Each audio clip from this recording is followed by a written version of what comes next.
Hello viewers, welcome to our new episode of talk show on cybercrime awareness. Since a decade, almost everyone is using social media, WhatsApp, Facebook or either online shopping. In fact, government also nowadays emphasizing on digital transaction. But do you know, using internet for illegal purpose is a crime. So today we will have a fertile talk on this with Dr. Smriti Kumar Sinha. So when we talk about Dr. Smriti Kumar Sinha, he is the Dean of School of Engineering. He is the founder professor of Computer Science Department, Tezpur University. He is the director, Digital Learning Center. He is a dedicated writer and have appeared in several talk shows. So Dr. S.K. Sinha, welcome to the show. Welcome. Welcome viewers. So kindly give a brief idea about what is cyberspace and how it's relevant in our daily life. Cyberspace is the connected ecosystem connecting devices, embedded systems, computers to enable us to communicate among ourselves. And the services provided over this space, particularly like email, World Wide Web service, and as you said, social networking and on Facebook, and online banking, online education, and all plethora of services made it attractive. It all attracted all the users, as well as some with criminal mindset also is attracted, like the terrorists. Okay. So what is cybercrime, and give a brief idea about cybercrime? Actually, cybercrime is just like the physical world's crime, okay, commissioned by the criminals in our normal world. But in cyberspace, they commission it through attacks, and like the phishing attack, email spoofing, and there is also an attack like a salami attack. Okay. And then through these attacks, what is happening is that first there may identity theft is done, identity of an user is stolen, and using that identity they will send mails with objectionable contents, and so this will appear as if the original the correspondent of the mail or the owner of the mail is sending, and this has a severe impact on the recipients, like it may be psychological, it may be financial loss, and all this. Also they also give very attractive offers like this. There are many types of attacks, and we should have prevention, how to prevent these attacks. So can you give some examples of cybercrime so that we can be aware? Cybercrime, for example, is that suppose nowadays we do bank transactions and through login and password. So you enter into the bank site with login and password and do your normal banking, but if your login and password is hacked and if it is stolen, and somebody else can withdraw the money. Okay. And another is like email spoofing, as I said, that sending mails, first we steal the identity of the user and then send mails using that. And actually these mails may contain commercial offers, very attractive job offers, and like this. And so there are ways to counter these attacks. There are ways. So they attack to any particular individual, or it can be attack may be to individuals, to group of people, or it may be to an organization, to a larger extent to the nation.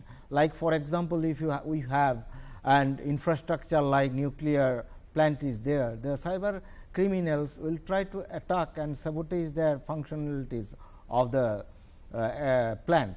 So it's a dangerous attack. And I heard someone has hacked the defense website also. That is the most vulnerable, those more attractive sites to hack, banking sites and defense secrets, okay, and also the installations like the nuclear plants and others. These are most vulnerable spots. Okay. Also individuals, particularly like the women, okay, for psychological pressures and these things, we can send spoof mails. Okay. Or other messaging systems like SMS also we can send, and then harass the women or the girls, that is also a crime. So, crime is the spectrum of crime is as it is in the normal world. Okay. So, as a common citizen, what will be our do's and don'ts while using cyberspace?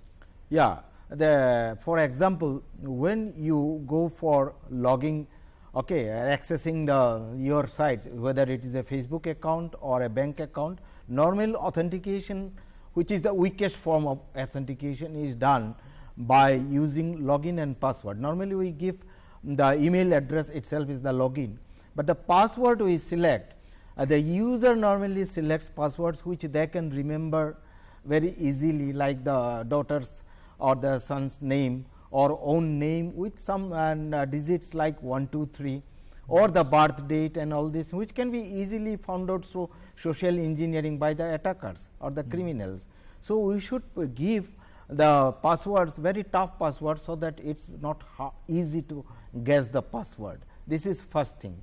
Second thing, if you are accessing your site from a cafe or a public place or from some machines which you are the not owner, like your laptop or the mobile, then there is one option, remember password or credentials. Never you check first whether it is checked. That means, by default it may be checked.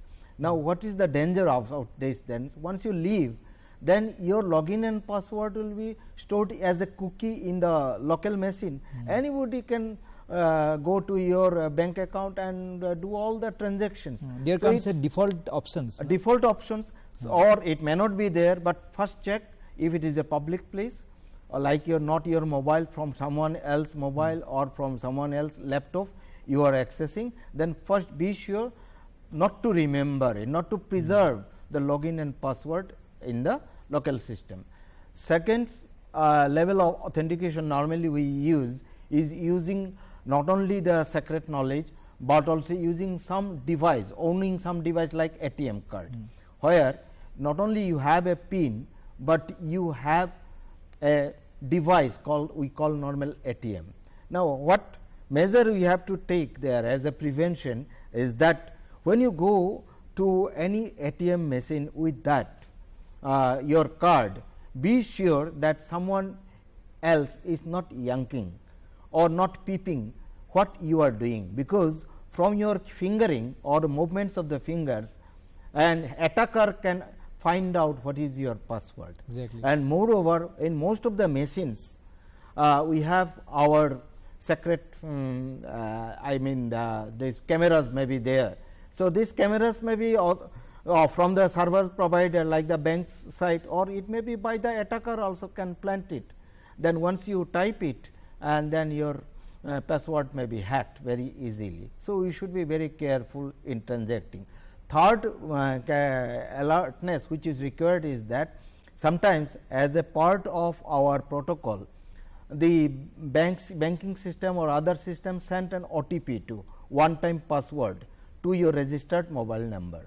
So, never hand over your registered mobile phone to someone else, because they can find out the OTP and hack it, or do not message it, and never reveal password, and never hand over the ATM Yes. or the registered mobile to someone else which is not trusted. Okay. Especially, we have to be very conscious Yeah. while you were transferring your SIM card or mobile. Very, very conscious. We should be very alert. Actually, what is required in the society today is that, because we cannot avoid digital services Exactly. provided We over can't avoid cyberspace, we are the consumer and we have to consume, but we should have at least whatever is the required amount of knowledge transfer, which is to be transferred to the common users, and common users should know these do's and don'ts. Okay, we should be very aware, and we are sometimes, particularly oldies people, are reluctant to adapt to the changes, which is very dangerous, because they are pensioners maybe. So, they may be vulnerable spots. Those are senior citizens, sometimes they take help of Take unknown help persons, of others, which because should not. in the ATM, since you are not able to transact properly, someone will come as a helper and may I help you, and then they will ask your PIN number, and after successful transaction they may hand over to your ATM to your hand with the money, but that ATM may not be your ATM, it may be a duplicate ATM with different SIM card, and they will take because the original ATM and they know the PIN, so they can transact later, and that is happening all over India now. The Indian population majority are still not that aware. So, that digital skill is not there, particularly not aware about the security measures which as a user we have to take. That is my Okay. So, what to do when if some senior citizen is not compatible with that ATM card and all, he is not finding anything. So, what to do at that time, sir? Then you should have a trusted person from your family which can help you, but it is better to be physically present if possible. Okay. Or he is not confident enough, then we have to stop this transaction. We have better not to go for transaction, right? digital till you are not confident enough having the digital transactions. Yeah, it is particularly for pensioners. Okay. And what are the do's and don'ts while doing online shopping and all? Just give a brief idea. Yeah, online shopping is similar. Okay. And there also the do's authentication is as we are talking about. So, which one? Do's and don'ts while using. Yeah, online transaction is you see this is something related to trust also, because you are paying ahead of getting the product which you are sending or ordering. So, trust will come in the next. Okay. So, I will talk about that do's and don'ts while doing online shopping. Yeah. What are the legal actions can be taken if somebody is facing defamation or disclosing data as or personal information?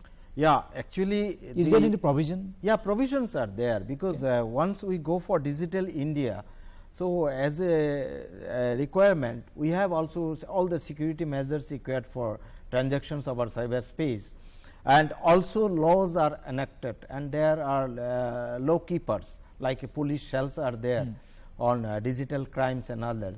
So, but if you have some doubt, okay, then first thing before informing, what you can do is change the password, okay, and immediately inform, because changing password, if it is delayed even by 5 minutes, that may be dangerous, because we are transacting in digital world in nanosecond order. So, immediately change the password and also inform the digital cell, legal police, digital crime cells, and also take, if it is late a bit or already damage is done, and then you take help of the legal. So, government has a digital cell. Cyber laws are now in place. Okay. Yes. So, do you think we have enough cyber laws to compete with all these hackers? Yeah, not only laws, and if we have the attackers are becoming smarter and smarter. So, the preventing measures, security measures are also developing or developing in sync with the attackers, and similarly laws are to be updated very frequently to take care of the changing scenarios. Okay. So, we cannot say that whatever law is now available will surpass after say 5 years or 3 years. So, changing scenario, it is an evolving, both in the directions it is evolving, criminals are also evolving, and law keepers are also evolving, and the computer professionals like are also evolving to address the situation.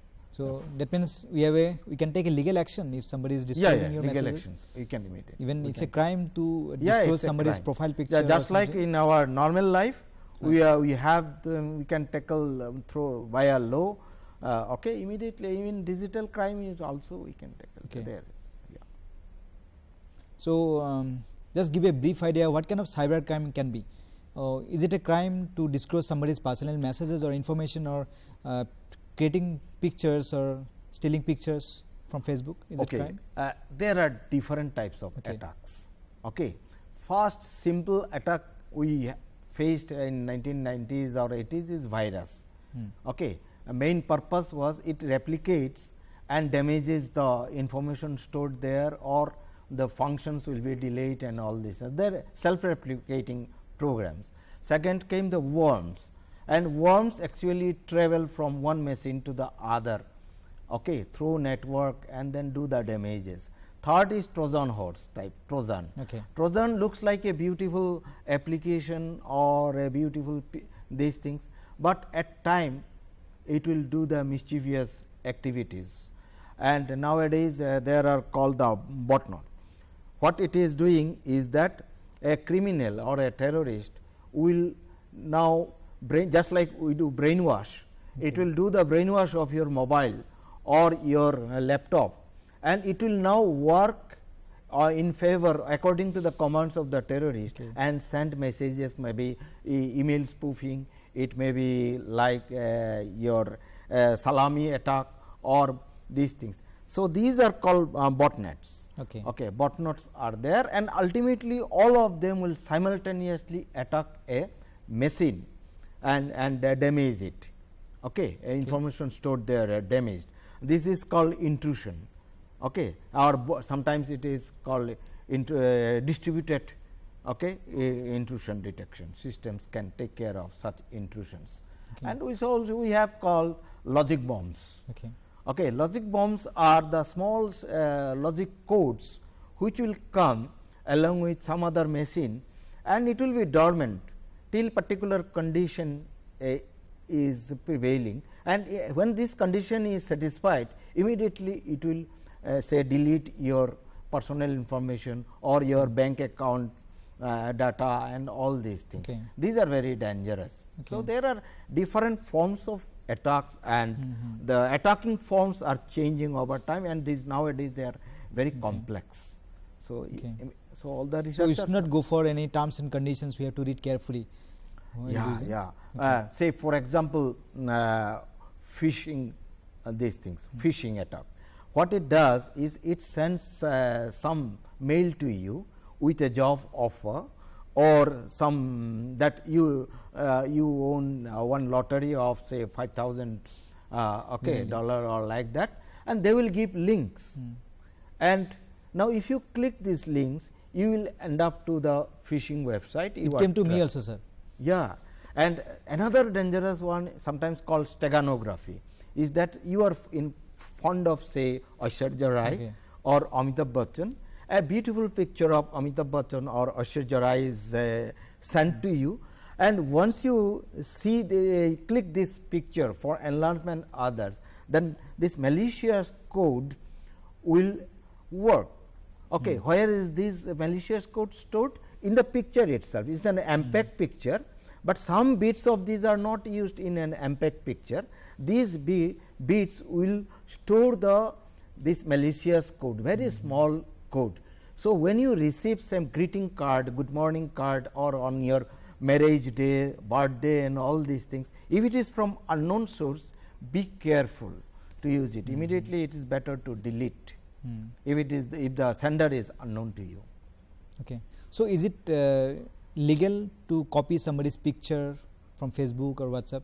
Yeah, this is called IPR, intellectual property kind attack. Yes. Say for example, you cannot copy the content of a website which is which has an IPR, that is intellectual property, it is under intellectual property, or a research paper or these things. These are actually a criminal activity, and particularly when some creations like your short film, and unless say for example, it is a say Hollywood film which is under IPR, and then if you capture just a music or these things, it is illegal, unless the user, the originator or the creator say keeps it public like open source. Anybody can do it, otherwise you have to take permission, and if you do not permission, then it is a criminal act. Okay. Otherwise, if it is available for everyone or everyone, Google, then it is no, right? Unless the owner is telling that. Okay. So, if you take permission. Yeah, you have to take permission. So, one thing everybody would like to know, can you predict cyber crimes? Yeah. Actually, cyber crimes are happening. So, we are studying cyber crimes, but there is a possibility now to predict the crimes. Like how can we predict? By analyzing the behavior of the users in social networks, say Facebook or any other net. Okay. Then analyze the behavior, model the behavior, and using that behavior you can predict what will be the next behavior or what type of classification you can do. This may be a criminal activity, or this may be something non-criminal activity, or it is just for fun. So, there is a way of doing under machine learning and data analysis. Okay. Using these two new tools, we can predict, but researchers are going on. What kind of activities, can you give some example? Activities like which type of websites you are user is visiting, what type of comments he or she is giving by content analysis of the messages. Okay. You can analyze the sentiments, you can analyze the motives behind this using the natural language processing, analyze this word he is frequently using, and all these from this analysis using the NLP tools, you can find out whether a person who appears to be good is changing over time and going towards criminality, or criminality is coming up. Just like the normal police or psychiatrists analyze these things, we can also analyze and user, user in a social network or banking. So, that is observing or monitoring the activities over a large window of the previous activities or the transactions done. Okay. We can come to a conclusion or model something and predict. So, lastly, we want to discuss a very relevant and interesting question. What is cyber security or trust or reputation? Okay, these three terms are the foundations like security, and what you say it is trust and reputation on online business or on other these things. Security is basically like authentication. A user, how can I know that he is or she is the user of this system? So, we have to authenticate when he or she tries to enter into my system, computer system. So, it is done by three ways, as I said: login password, one level, login password and ownership of some physical device, and the toughest level combination of three is the with bio characteristics like your retina pattern and others. This is one. Second one is authorization. Even if it is authenticated, he or she may not be, whether he or she is allowed to do these activities. Only the authorized person can say delete this file, read this file, modify something, others are not allowed. So, this is coming under authorization. Third thing is called the confidentiality. You are sending a message to me, I am the only person who can read this. Okay, you do not want the other should read it. This is done by a digital envelope is required. And how do we give the digital envelope? So, that my message is stored in a digital envelope. It is done by, technically we call encryption with public keys. And similarly, how do I know that you are the person who sent this? And for that we have a solution called the digital signature. Again it is done by encryption, but in this case you will encrypt with your secret key, which in the world only you know, and this can be decrypted by your public key, which is known all over the world publicly. So, if I can decrypt your message using your public key, this proves that you are the sender, you have signed it. That is called the digital signature. And secret key and public key are nothing but large numbers. Okay. If you encrypt with this, you cannot decrypt with the same key, that is called the public key infrastructure. Okay. And how do I know this is your public key? It must have a digital certificate, and ultimately digital certificate is ends up to some authority. We call it is public key infrastructure. Did you give an example of Amazon or? Yeah, this is now security is one aspect, and another aspect is trust. Say for example, you are ordering something from Amazon. How do you know that once you pay the money and Amazon will actually send that these things? This is called trust, and this is taken from our real world, and now we call it is computational trust. So, it calculates the trust of the other party which you do not know. We never met each other, but if there is no trust, normally in any transaction it is called dine buy, give money and take this, what we do in a normal shop, but you cannot do in Amazon. You send at least 15 days ahead and then you get the product, but that means you trust the Amazon, and we calculate the trust. There is a way of doing, and one of my PhD student completed on computational trust last year. Okay. And now on what basis you trust it? By calculating reputation, like feedbacks of the previous users, Exactly. his whole history for last 5 years, Amazon whether failed or not, these reports are coming in public media, and also on the feedbacks you give 5 star, 2 star, 3 star, even for Uber also. Right. So, security, trust and reputation are interlinked in today's digital cyberspace, okay, to provide, and security trust is called the soft security, it is not the hard security. So, thank you so much, sir. Hope our viewers has got the answer. Now, we become aware about our do's and don'ts while using Facebook, WhatsApp or either doing online shopping. Prevention is better than cure. So, please सावधान रहिए, सतर्क रहिए. Till then, bye bye and thank you for watching. Thank you viewers. Thank you, Raj. Thank you.